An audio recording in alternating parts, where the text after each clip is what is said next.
Hello friends, welcome to PS corner और Indian geography MCQ series लेकर फिर से आपके साथ जुड़ गई हूँ। आज जो है हम नेक्स्ट पार्ट 5 इसको लेकर चलेंगे। उम्मीद करती हूँ आपने पार्ट 4 तक कंप्लीट कर लिया होगा। नहीं किया हुआ तो वो आपको इंडियन ज्योग्राफी नाम की प्लेलिस्ट में जो है मिल जाएगा और वहाँ से आप बाकी के पार्ट 4 जो है कंप्लीट कर सकते हैं। 1 2 3 4 जो हम ऑलरेडी कर चुके हैं।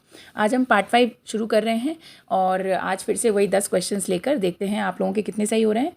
आप लोग मुझे कमेंट में भी बताया कीजिए कि आपके इन 10 प्रश्न में से कितने प्रश्न सही हो रहे हैं। डेली जो सीरीज़ चल रही है उसमें छोटे छोटे सीरीज़ की फॉर्म में इसे लेके आ रहे हैं जिससे आपको ज़्यादा टाइम भी ना लगे और एक सब्जेक्ट का फ्लो बना रहता है। इससे कि जैसे अगर हमने एक बार में पूरा सब्जेक्ट कंप्लीट कर लिया तो उसके बाद हमें फिर से वो पढ़ना पड़ेगा एक टाइम के बाद, क्योंकि हम उसे भूलने लगेंगे। लेकिन हम एक सब्जेक्ट से डेली बेसिस पे जुड़े हुए हैं तो वो हमें कंपैरेटिवली लॉन्गर टाइम तक याद रहता है। इसलिए 10-10 क्वेश्चन के फॉर्म में ही ये सीरीज़ हम लेकर चल रहे हैं। लगभग 500 क्वेश्चंस कंप्लीट कराने का हमारा टारगेट है। ठीक है, तो आज की सीरीज़ शुरू कर लेते हैं। आज का पहला सवाल है, अरावली पर्वत श्रृंखला किस नदी प्रणाली द्वारा बीच से विभाजित होती है? तो इसके अंदर ऑप्शंस हैं बेतवा, बनास, नर्मदा, सरस्वती। हालांकि राजस्थान भूगोल का भी प्रश्न है।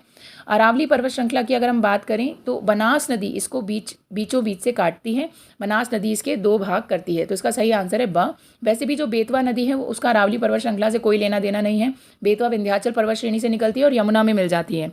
आगे है नर्मदा नदी। नर्मदा नदी जो है अमरकंटक से निकलती है और आगे जाकर खंबात की खाड़ी में गिर जाती है। सरस्वती नदी लुप्त हो चुकी है।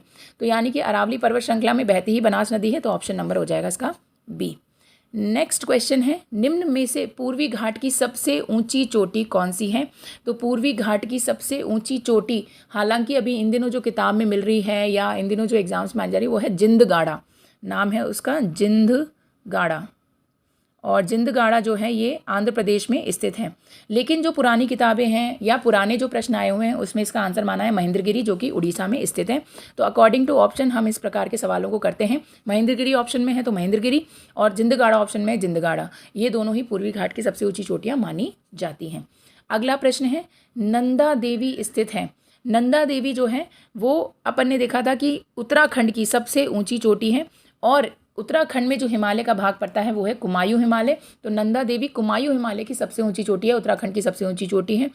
कश्मीर हिमालय की बात करें तो कश्मीर हिमालय की सबसे ऊंची चोटी, अगर हम काराकोरम पर्वत श्रेणी को भी इसका भाग माने तो K2 हो जाती है, और काराकोरम पर्वत श्रेणी को इसका भाग नहीं माने तो नंगा पर्वत हो जाती है। असम हिमालय की सबसे ऊंची चोटी नामचा बरवा है। और अगर हम देखें नाग पहाड़ियाँ, तो नाग पहाड़ियाँ नागालैंड में स्थित है। नागा पहाड़ियाँ, नागा हिल्स। तो यहाँ पे इसका आंसर हो जाएगा option number B, Kumaon Himalaya. अगला प्रश्न है, दक्षिणी एशिया के 3 बड़े प्रायद्वीपों का वरीयता क्रम क्या है? तो दक्षिणी एशिया में काफ़ी सारे प्रायद्वीप हैं। हमें लगभग लगता है कि भारत का जो दक्षिणी भाग है, जिसे हम प्रायद्वीपीय भारत कहते हैं, सिर्फ वही एक प्रायद्वीप है? नहीं, प्रायद्वीप ऐसा कोई भी स्थल खंड होता है जो 3 तरफ से पानी से घिरा हो, जैसे कि अरब प्रायद्वीप है ना। इसके अलावा इंडो चाइना हिंद चीन प्रायद्वीप जिसे हम कहते हैं। दक्षिण पूर्वी एशिया का प्रायद्वीप भी हो सकता है, जिसमें हम वो देखते हैं वो एक मलय प्रायद्वीप जिसे हम बोलते हैं। तो इसका सही आंसर एक सबसे बड़ा, विश्व का ही सबसे बड़ा प्रायद्वीप है अरब प्रायद्वीप। उसके बाद आता है दक्षिणी भारत और तीसरे नंबर पे आता है हिंद चीन। तो इसका सही आंसर है ऑप्शन नंबर आ। अगला प्रश्न है, निम्न में से सही है, कंचनजंगा की ऊंचाई 8598 मीटर, जो कि भारत की दूसरी अब सबसे ऊंची चोटी है और विश्व की तीसरी सबसे ऊंची चोटी है। एवरेस्ट की ऊंचाई 8848 मीटर। हालांकि अभी इसकी अपडेटेड जो ऊंचाई है वो 8848.86 मीटर है, यानी एवरेस्ट की ऊंचाई बढ़ गई है। नंगा पर्वत की ऊंचाई 8126 मीटर, बिल्कुल सही है। तो इसका सही आंसर है ऑप्शन नंबर डी, सभी सही हैं। ठीक है, अगला प्रश्न है, निम्न में से पश्चिमी घाट की सबसे ऊंची चोटी है? तो पश्चिमी घाट की सबसे ऊंची चोटी देखा जाए तो दक्षिण भारत की सबसे ऊंची चोटी लगती है अनाईमुदी, जो अनामलाई में स्थित है, वो इसमें ऑप्शन में नहीं है। पश्चिमी घाट पर स्थित है नीलगिरी की पहाड़ियाँ, और नीलगिरी पहाड़ियों की सबसे ऊंची चोटी है दोदा बेटा। तो इन ऑप्शंस में से सही आंसर जाएगा दोदा बेटा। महादेव जो है वो तो सतपुड़ा पे स्थित है, तो वो तो होंगे ही नहीं।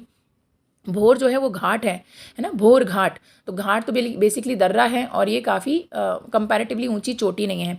कोंकण बिंदु, तो ये कोंकण में स्थित है, तो इसका सही आंसर है बी, दोदा बेटा। अकॉर्डिंग टू ऑप्शन ऐसे प्रश्नों को हमें करना पड़ता है। कुछ बुक में हम देखेंगे पश्चिमी घाट की सबसे ऊंची चोटी है वबुलमाला, या हम पढ़ेंगे कि कुद्रेमुख है, पर अकॉर्डिंग टू ऑप्शन ऐसे सवालों को हमें करना पड़ता है। अगला प्रश्न है, निम्नलिखित में से कौन सा प्रदेश पठार पर स्थित है? तो कोंकण जो है ये तो तट है।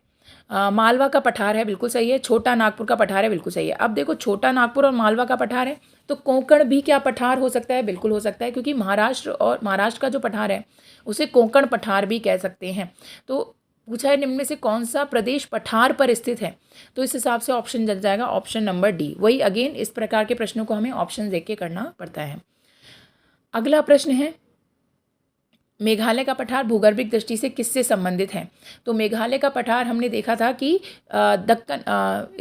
दक्कन के पठार से संबंधित है। हालांकि दक्कन के पठार ना बोल के इसे हमें बोलना चाहिए कि ये प्रायद्वीपीय पठार से संबंधित है, पर क्योंकि ऑप्शन के अकॉर्डिंग हमें चलना पड़ेगा, तो इसमें ऑप्शन जो है एग्जाम में दक्कन के पठार से संबंधित है। पूर्वांचल की पहाड़ी और हिमालय से संबंधित मेघालय का पठार नहीं है, क्योंकि मेघालय का जो पठार है वो हम मानते हैं प्रायद्वीपीय पठार का भाग है, और जब प्रायद्वीपीय पठार यानी कि जो इंडो ऑस्ट्रेलियन प्लेट है उसकी यूरेशियन प्लेट से टक्कर हुई, तो मेघालय पठार वाला हिस्सा थोड़ा सा तेज़ी से आगे बढ़ गया, जिसकी वजह से उनके बीच में एक गैप भी बन गया था, जिसे हम मालदा गैप या राजमहल गारो गैप कहते हैं। तो ये दक्कन के पठार से संबंधित है। इसका सही ज़्यादा बेटर ऑप्शन होता प्रायद्वीपीय पठार से संबंधित है। हालांकि इसका आंसर इनमें से कोई नहीं भी हो सकता था, पर दक्कन का पठार जो है रिलेटिव है, तो आंसर हो जाएगा अ। अगला प्रश्न है मैचिंग वाला। आपको कुछ चोटियाँ दी हुई हैं, दोदा बेटा, केटू, नंदा देवी, मसूरी, और पूछा है कि वो किस श्रेणी में स्थित है। तो दोदा बेटा अभी अभी हमने देखा कि नीलगिरी की सबसे ऊंची चोटी है, तो ए का 3। केटू जो है वो काराकोरम में स्थित है, भारत की सबसे ऊंची चोटी है, काराकोरम की सबसे ऊंची चोटी है। नंदा देवी जो है वो हिमालय में स्थित है, उत्तराखंड में, और मसूरी जो है शिवालिक में स्थित है, घाटी है। ठीक है, तो इसका सही आंसर हो जाएगा ए का 3। इस हिसाब से ऑप्शन नंबर आ जा रहा है 3, 2, 1, 4। ओके, और आज का आखिरी सवाल है, निम्न में से कौन सी पर्वत चोटी काराकोरम हिमालय में स्थित नहीं है? तो हिडन और ब्रॉड शिखर काराकोरम में स्थित है, गाशिरब्रूम, माशिरब्रूम ये सब काराकोरम में स्थित है। माउंट केटू ऑब्वियसली हम पहले भी बात कर चुके हैं, काराकोरम में स्थित है। और कंचनजंगा जो है ये वृहद हिमालय में स्थित है, कंचनजंगा वृहद हिमालय में सिक्किम में स्थित है। तो इसका सही आंसर हो जाएगा ऑप्शन नंबर द, ये काराकोरम हिमालय में स्थित नहीं है। तो इस प्रकार से हमने आज के सारे जो हैं ये सारे क्वेश्चंस देखे हैं। उम्मीद करती हूँ आपको ये भी याद हो जाएंगे, और धीरे धीरे ये आपको समझ भी आने लगेंगे, एक फ्लो सब्जेक्ट का लेकर एग्जाम में बन जाएगा। आप इस सीरीज़ को सॉल्व करते टाइम आप कोशिश ये कर सकते हैं कि आप पहले इंडियन ज्योग्राफी साथ के साथ पढ़ भी सकते हैं, जिससे आपका रिविजन भी हो जाएगा, थ्योरी आप पढ़ लेंगे, उसकी प्रैक्टिस इन क्वेश्चन से हो जाएगी। तो उम्मीद करती हूँ आपको सीरीज़ अच्छी लगेगी। इनको लाइक एंड शेयर करना ना भूलें। चैनल सब्सक्राइब नहीं किया हुआ है तो चैनल भी सब्सक्राइब कर लें। Okay, bye bye, thank you.